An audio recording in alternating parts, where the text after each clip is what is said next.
J'ai rencontré monsieur l'inspecteur d'académie il y a quelques jours pour qu'il me présente les contours de la future carte scolaire dans le département. Le moins qu'on puisse dire, c'est que l'hémorragie continue, qu'on en juge. 266 postes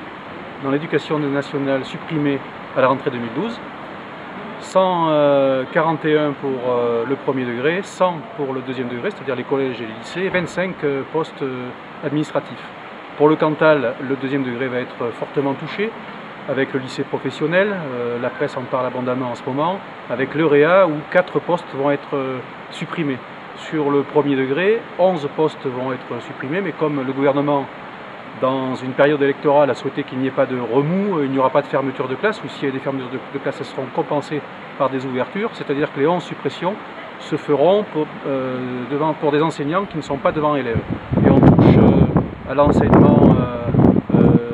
pour les élèves en difficulté, avec donc ce qu'on appelle les RAZ qui seront directement touchés, ainsi que les enseignants qui font des langues étrangères, et puis troisièmement, si ça ne suffit pas, des remplaçants. Donc on le voit,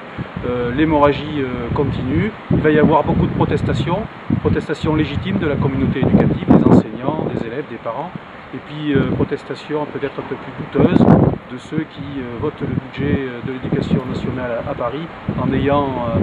en toute connaissance de cause, puisque le gouvernement avait déjà annoncé depuis longtemps qu'il y aurait 14 000 suppressions de postes au niveau national en 2012, après les 17 000